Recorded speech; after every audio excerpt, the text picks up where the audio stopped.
quartier tranquille de la ville de Ouagadougou vivait un couple marié depuis plusieurs années. Awa et Kofi formaient un couple harmonieux, respecté par leurs voisins pour leur amitié et leur dévouement mutuel. Cependant, une homme menaçait de ternir cette image parfaite. Kofi avait un ami d'enfance nommé Adama. Les deux hommes étaient inséparables depuis leur plus jeune âge, partageant des souvenirs d'école, de jeux et de confidences. Adama, également marié et père de 2 enfants, venait régulièrement chez Kofi pour boire du thé et discuter de tout et de rien. Leur amitié semblait inébranlable, un lien aussi fort que celui de frères. Pourtant, derrière cette façade d'amitié parfaite se cachait une réalité troublante. Adama avait pris l'habitude de faire des avances à Awa depuis plusieurs années. Chaque fois qu'il se retrouvait seul dans le salon, Adama s'approchait d'elle, lui parlait tendrement et la touchait de manière inappropriée. Awa, respectant profondément Adama et craignant de gâcher l'amitié entre lui et son mari, n'avait jamais trouvé le courage de le repousser fermement. Adama n'était pas seulement intrusif, il était aussi généreux d'une manière suspecte. Il laissait régulièrement de l'argent pour Awa, des sommes allant de 10 000 à 30 000 francs CFA, comme s'il essayait d'acheter son silence ou sa complicité. Awa se sentait prise au piège, partageant le dégoût de ses avances et la peur de révéler la vérité à son mari. Un après-midi, alors que Kofi était sorti pour quelques courses, Adama arriva comme à son habitude. Il salua Awa avec son sourire charmeur habituel et s'installa dans le salon. Ils échangeaient quelques banalités et bientôt, Adama commença à s'approcher de Awa. « Tu es toujours belle, Awa », murmura-t-il en lui prenant la main. Awa, mal à l'aise, tenta de retirer sa main, mais Adama la retint forcément. « S'il te plaît, Adama, pas aujourd'hui », dit-elle d'une voix tremblante. Adama ignora sa supplication et s'approcha davantage. « Tu sais que je tiens à toi, Awa. Pourquoi es-tu toujours si froide avec moi ?» Awa sentait son cœur battre la chamade. Elle savait qu'elle devait le repousser, mais la peur de provoquer une crise entre Adama et Kofi la paralysait. Elle se contenta de détourner le regard, espérant qu'il comprendrait enfin. Mais Adama ne recula pas. Il l'attira contre lui et commença à l'embrasser avec insistance. Awa, terrifiée et désespérée, resta immobile, espérant que cela se termine rapidement. Au moment où il se sentait la plus vulnérable, elle entendit soudainement la porte d'entrée s'ouvrir. Kofi était rentré plus tôt que prévu. « Awa, je suis rentré », appela Kofi depuis l'entrée.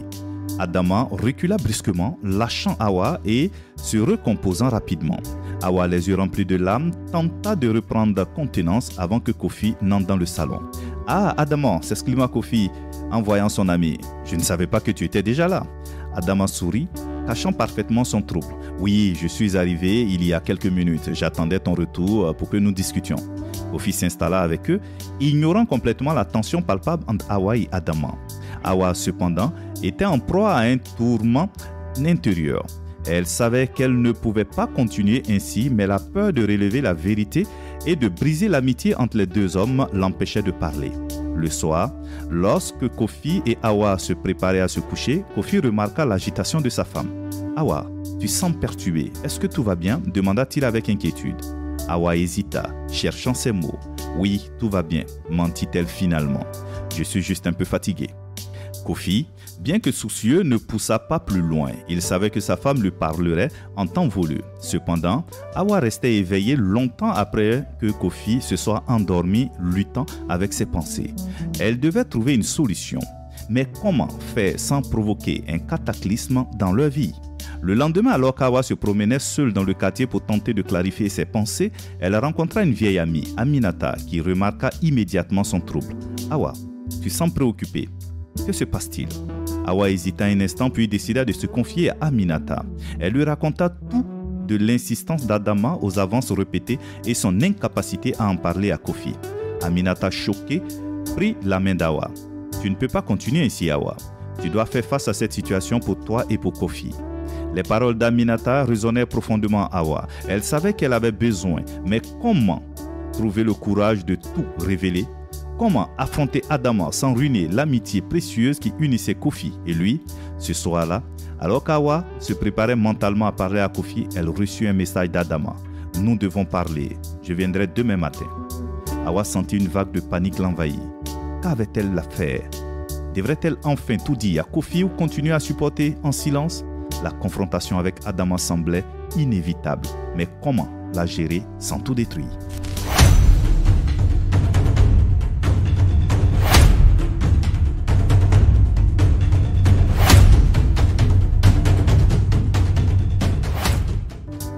Le lendemain matin, Hawa se réveilla avec une boule au ventre. La promesse d'Adama de venir parler la remplissait d'une angoisse indescriptible. Elle savait que la confrontation était inévitable, mais l'idée de devoir gérer cela seul la terrifiait encore plus.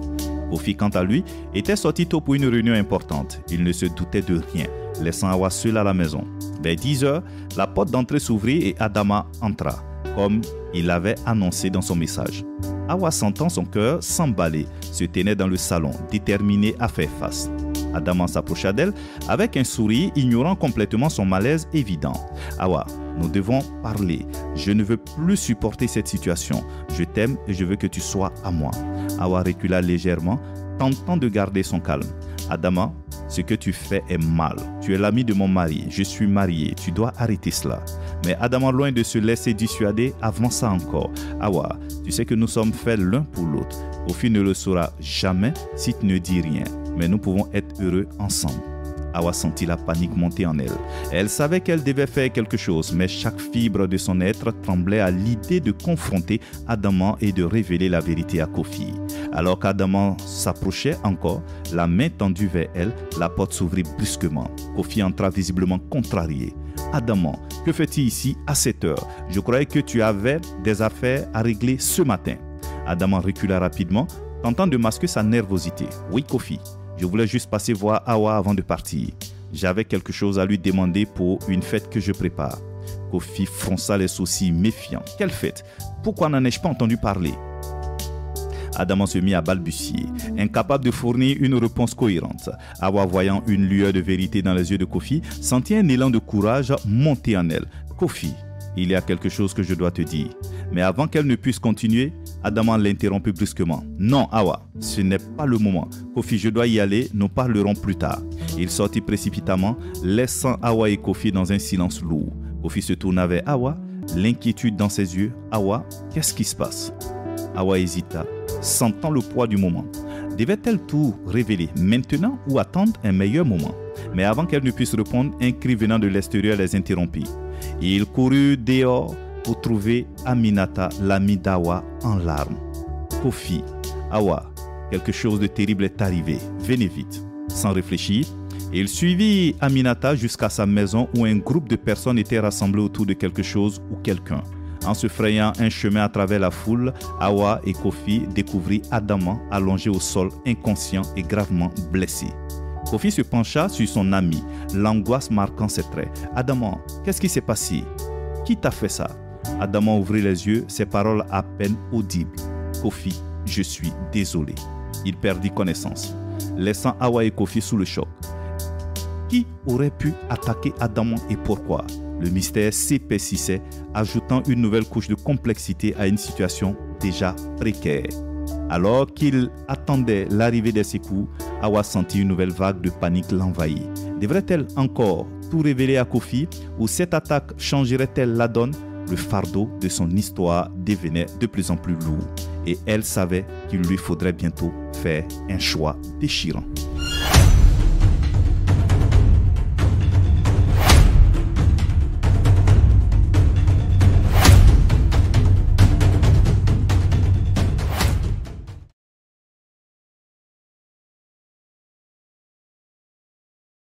Adama fut transporté d'urgence à l'hôpital où il fut pris en charge par les médecins. Hawa et Kofi, bouleversés, attendirent anxieusement des nouvelles de son état. Pendant ce temps, les questions tourbillonnaient dans l'esprit d'Hawa. Qui avait attaqué Adama et quelles seraient les conséquences de cette agression? Alors qu'il attendait dans la salle d'attente, Kofi se tourna vers Hawa, son regard chargé de suspicion et de confusion. « Hawa, tu semblais vouloir me dire quelque chose avant que tout ça n'arrive. De quoi s'agit-il » Hawa sentit la panique l'envahir de nouveau, mais elle savait qu'elle ne pouvait plus garder le silence. Elle prit une profonde inspiration et décida de tout révéler. « Kofi, il y a quelque chose que tu dois savoir sur Adama. Cela dure depuis des années et je ne peux plus le cacher. » Kofi, alarmé par le ton sérieux de sa femme, se redressa. « Que se passe-t-il, Hawa? Parle-moi. » Avec des larmes dans les yeux, Hawa raconta tout. Les avances d'Adama, ses gestes inappropriés et les sommes d'argent qu'il lui laissait régulièrement. Elle expliqua comment elle avait eu peur de le repousser par respect et crainte de ruiner l'amitié entre Kofi et lui. Kofi écouta en silence, ses traits se durcissant à mesure que l'histoire se déroulait. Lorsqu'Awa eut terminé, il se leva brusquement, les poings serrés de rage. Comment a-t-il pu faire ça? Comment ai-je pu être aveugle à ce point? Awa tenta de calmer son mari, mais Kofi était furieux. Il va devoir répondre de ses actes. Je ne le laisserai pas passer ça. À ce moment, un médecin entra dans la salle d'attente pour les informer de l'état d'Adama. Il est stable pour l'instant, mais il a besoin de repos. Nous allons le garder en observation. Kofi acquiesça, mais sa colère était palpable. Merci, docteur. Puis-je le voir? Le médecin hésita puis accepta. Mais seulement quelques minutes, il a besoin de repos. Kofi entra dans la chambre d'Adama, suivi d'Awa.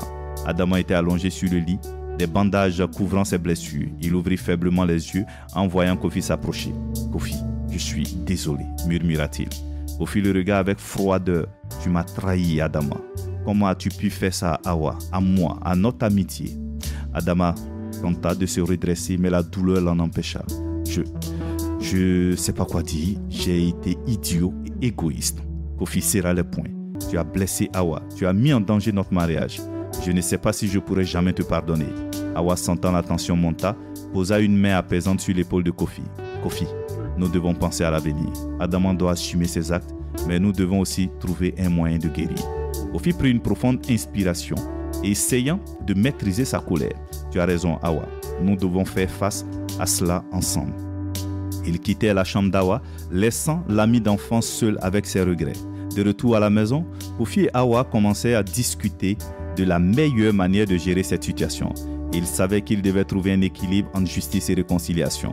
Le lendemain, alors qu'il prenait le petit déjeuner, Kofi reçut un appel inattendu. C'était la police, les informant qu'ils avaient arrêté un suspect dans l'agression de Awa. Le suspect avait avoué avoir attaqué Adama en raison d'une dette non remboursée. Cette révélation apportait un certain soulagement à Kofi et Awa. L'attaque n'était pas liée aux actions d'Adama envers Awa, mais cela n'excusait en rien son comportement. Kofi décida de confronter Adama une dernière fois pour mettre les choses au clair. Il retournait à l'hôpital où Adama était encore en convalescence. Kofi entra dans la chambre avec détermination. « Adama, il est temps de faire face à la vérité.